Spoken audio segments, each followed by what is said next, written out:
Numbers 22. Then the people of Israel set out and camped in the plains of Moab, beyond the Jordan at Jericho.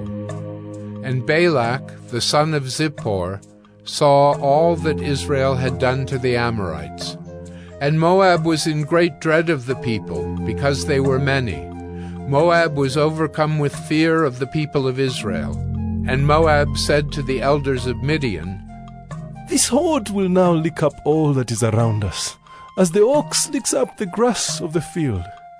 So Balak, the son of Zippor, who was king of Moab at that time, sent messengers to Balaam, the son of Beor, at Pethor, which is near the river in the land of the people of Ammon, to call him, saying, "Behold, a people has come out of Egypt.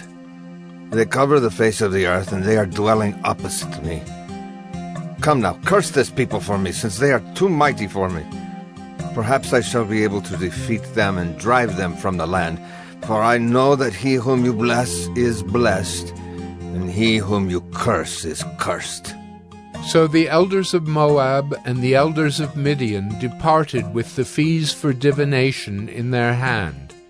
And they came to Balaam and gave him Balak's message. And he said to them, "Lodge here tonight, and I will bring back word to you, as the Lord speaks to me." So the princes of Moab stayed with Balaam. And God came to Balaam and said, "Who are these men with you?"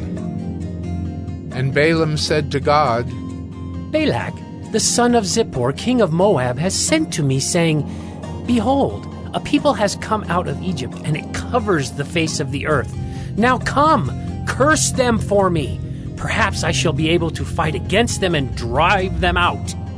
God said to Balaam, "You shall not go with them. You shall not curse the people, for they are blessed." So Balaam rose in the morning and said to the princes of Balak, "Go to your own land, for the Lord has refused to let me go with you." So the princes of Moab rose and went to Balak and said, "Balaam refuses to come with us." Once again Balak sent princes, more in number and more honorable than these. And they came to Balaam and said to him, "Thus says Balak, the son of Zippor, let nothing hinder you from coming to me, for I will surely do you great honor, and whatever you say to me I will do. Come, curse this people for me." But Balaam answered and said to the servants of Balak, "Though Balak were to give me his house full of silver and gold, I could not go beyond the command of the Lord my God, to do less or more. So you too, please stay here tonight, that I may know what more the Lord will say to me."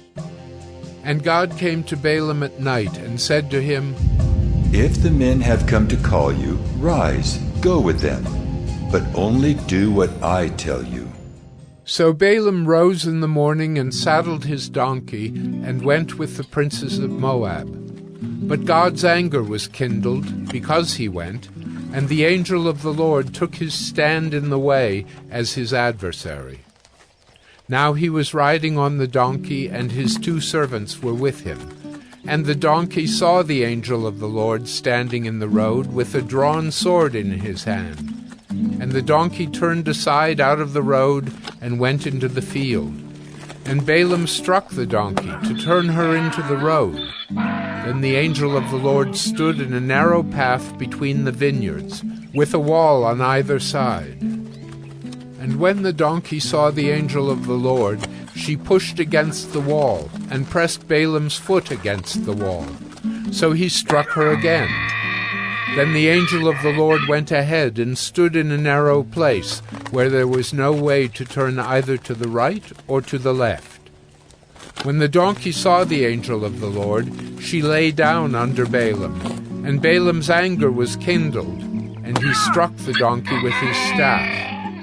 Then the Lord opened the mouth of the donkey, and she said to Balaam, "What have I done to you, that you have struck me these 3 times?" And Balaam said to the donkey, Because you have made a fool of me, I wish I had a sword in my hand, for then I would kill you. And the donkey said to Balaam, Am I not your donkey, on which you have ridden all your life long to this day? Is it my habit to treat you this way?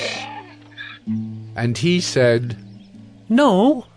Then the Lord opened the eyes of Balaam, and he saw the angel of the Lord standing in the way, with his drawn sword in his hand.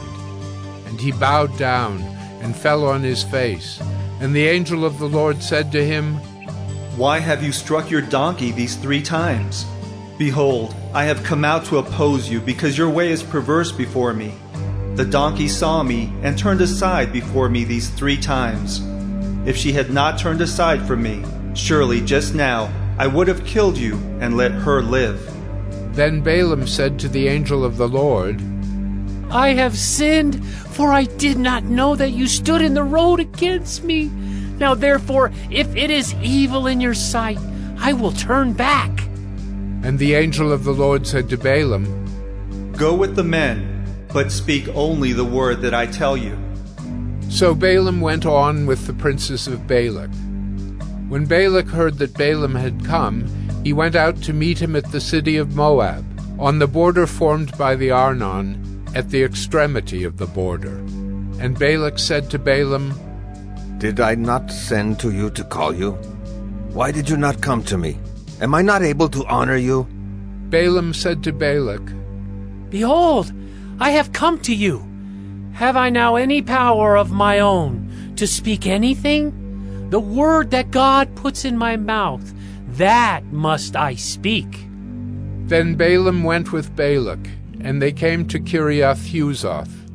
And Balak sacrificed oxen and sheep, and sent for Balaam and for the princes who were with him. And in the morning Balak took Balaam, and brought him up to Bamoth Baal, and from there he saw a fraction of the people.